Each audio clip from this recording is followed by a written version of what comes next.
কি চলছে ভাই লোক, আবার একটা নতুন ভিডিও নিয়ে কিন্তু চলে এসেছি।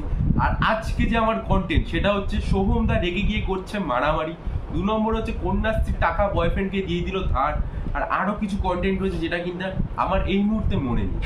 তো চলো গাইস দেখাই। আমি আগের দিন একটা ভিডিও বানিয়েছিলাম আমাদের ব্যারাকপুরের জনপ্রিয় কাপল তিথি তুষার সিরিজ, মানে কাপলের নাম তিথি তুষার সিরিজ না, ওদের চ্যানেলের নাম। তো আমি একটু হালকা করে ভাই রোস্ট করেছিলাম, তাদের ওই ফ্যানদের কি গা জ্বলছে ভাই। একজন কমেন্ট করেছে, তো সাহস কি করে হয়, তো সাহস কি করে আমাদের ব্যারাকপুরের 1 নম্বরের র্যাঙ্কিং 1 নম্বরের ব্লগার তিথি তুষার সিরিজকে নিয়ে কথা বলতে সাহস কি করে হয়।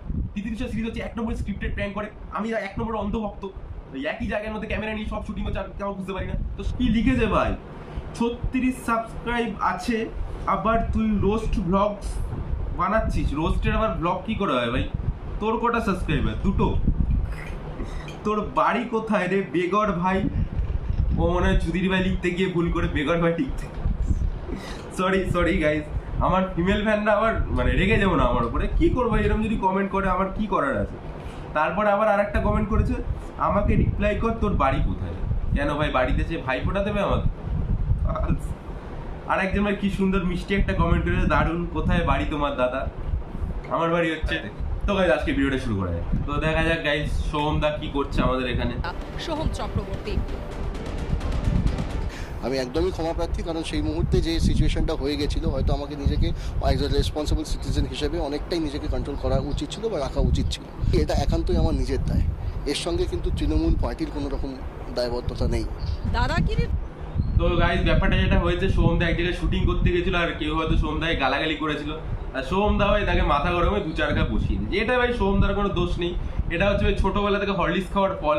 তো গাইস যারা কিনা ছোটবেলা থেকে হরলিক্স খাবে তারা কিন্তু বড় হয়ে সোহম দার মতো পালোয়ান হয়ে যাবে। সোহম দার ওই মনে হয় ওই প্রেম আমার ওই সিনটা দেখেছে তো, ওই লাস্টে ওই পায়েলকে পাওয়ার জন্য সে মারামারি করে মনে হয় সোহম দার প্রেম আমার 2 শুট করতে গেছিল, ওই জন্য ভাই ভেতর থেকে বেরিয়ে সোহম দার কোনো দোষ নেই, কোনো শুধু গালাগালি করতো। কেন ভাই, ভাই সবারই ভাই রাগ হয়, আমারও তো রাগ হয়। আর দেখো ছোটবেলা থেকে হরলিক্স খাওয়ার ফল সোহম দাসকে পালোয়ান হয়ে গেছে। যারা যারা ছোটবেলা থেকে হরলিক্স খাবে তাদেরকে এটা হবে। সরি গাইজ, এটা হরলিক্স খেয়েছি বলে এরকম হয়েছে, তোমরা যারা খাওনি তাদের এরকম হবে না। তো গাইজ নেক্সট দেখা যাক কি চলছে। ভাই আজকে কিন্তু জামাই ষষ্ঠী ছিল, যারা যারা জামাই ষষ্ঠীতে গেছো খুবই ভালো, কিন্তু ভাই পৃথিবীর শ্রেষ্ঠ জামাই ষষ্ঠী আজকে আমি তোমাকে দেখাতে চলেছি। দেখো তোমরা ভিডিওটা, জামাই ষষ্ঠী চলছে গাইজ। জামাই ষষ্ঠীতে ভাই বিয়ারের বোতলে রয়্যালসটাকে নিপ দিয়ে ভাই জামাই ষষ্ঠী হচ্ছে।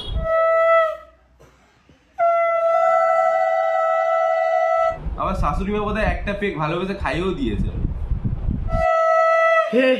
हे प्रभु हे हरि राम कृष्ण जगन्नाथ प्रेमानंद, ये क्या हो? কি অবস্থা ভাই, এটা কি করছে?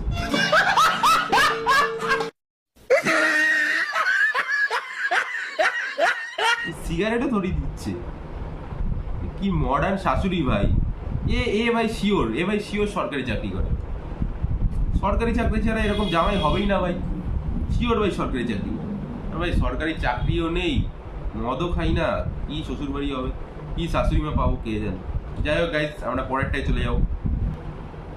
আমার ওপর মাথায় চড়াই একটা টোপর, সারা জীবন আই বড় ভাত পেটে সবে না।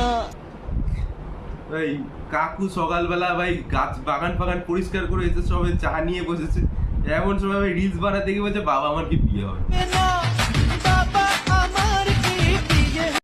কাকু একটু হলে চটটা মারতেই যাচ্ছিল ভাই, কিন্তু ভাই গরম চাটা হাতে ছিল তো, মেয়ের গালে যদি ফোসকা টোসকা পড়ে যায় আবার বিয়ে হতে প্রবলেম হবে, আবার গান করছে বাবা আমার কি বিয়ে হবে না, সেই কারণে কাকু চটটা মারেন, কন্ট্রোল করে নিন, কোনো চাপ নেই।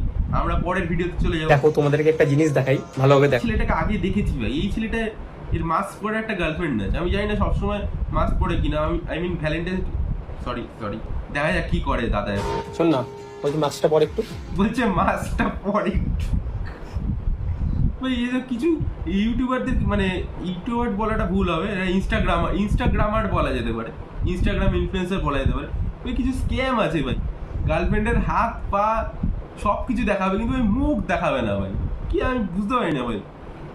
বলছি আমার না কিছু টাকা লাগবে, আর্জেন্ট, অনেক দরকার।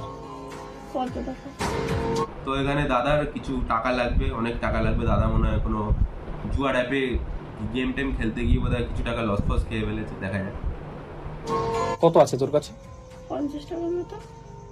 50 টাকায় তো হবে না, আমার তো আরো লাগবে, টাকার দরকার। এই কত আছে মানেটা কি? কত টাকা লাগবে সেটা বল। কোথা দিয়ে করে কি রে? বোন এখন টাকার বন্দোবস্ত করতে গেছে। ভালোবাসা তোমরা বোঝো না যে কোনটারে বলে সত্যিকারের ভালোবাসা? দেখো এবার টাকার ম্যানেজ করতে গেলে এই সত্যিকারের ভালোবাসা কি এখানে ভাই? তুই ফার্স্ট টাইম গোল্ডিগার ছেলে দেখছি ভাই। গোল্ডিগার মেয়ের প্র্যাঙ্ক তো তুমি ক্যান্ডি চ্যানেলে অনেক দেখেছো, কিন্তু ভাই গোল্ডিগার ছেলে আমি ফার্স্ট টাইম দেখছি ভাই। বুঝতে পারছি না ভাই, গোল্ডিগার ছেলে আরে মেয়েটাগুলো ভাই অ্যাকসেপ্ট করে কি করে? কি রে টাকা। এটার মধ্যে কি আছে? কি খুঁজতেছি? ব্যাগ ভর্তি টাকা নিয়ে এসছে। দিদি সাবধানে দেখো, ইডি তোমার বাড়িতে রেড করতে পারে। কি একটা ফাইল বের করেছে, দেখা যাক কি আছে। কলেজের ফিস, কলেজে ভর্তি হবি না? হ্যাঁ, কন্যাশ্রী 1000 টাকা বয়ফ্রেন্ডকে ধার দিচ্ছে, আর সেটা নিয়ে ভাই ভিডিও হয়ে যাচ্ছে। কি করবো ভাই, আমার আর কন্যাশ্রী পাওয়া গার্লফ্রেন্ডও নেই। আর ভাই আমি তো ভাই 1x বেটে জুয়াও খেলি না, তাই জন্য ভাই আজকে আমার 1000 টাকা পাওয়া হলো না। বাহ ভাই, এটা 1000 টাকা, এটা বলতে পারছিস? এটা আমার কলেজের ফিস। কলেজের ফিস গাইস। কি প্রেম ভাই, কি প্রেম! সিরিয়াসলি ভাই, প্রেম আমার পার্ট 3 এটা মনে হয়। পার্ট 2 তো সোমদা দেখিয়ে দিয়েছে, এখানে পার্ট 3। কলেজে ভর্তি হওয়ার কোনো দরকার নেই, আগে ভাই বয়ফ্রেন্ডকে টাকা দাও। সব টক্সিক জিনিসপত্র দেখলে, হ্যাঁ ভাই যারা বলছো আমি সিঙ্গেল বলে, আমি তো জ্বলছি ভাই, জ্বলছি। এই মাস পড়া গার্লফ্রেন্ড থেকে আমি জ্বলছি ভাই, আমার তো গার্লফ্রেন্ড নেই। তো চলো ভিডিওটা আজ এই পর্যন্তই। আর ভিডিওটা যদি ভালো লাগে লাইক কমেন্ট শেয়ার করো, আর সাবস্ক্রাইব করো ভাই, কারণ আমাকে অনেক টাকা কামাতে হবে, আর টাকা কামিয়ে আমাকে একটা ফ্ল্যাট কিনতে হবে। তার কারণ হচ্ছে আমিও দুপুরবেলা লেনিন বোঝাতে চাই। চলো ভাই সাবস্ক্রাইব করো।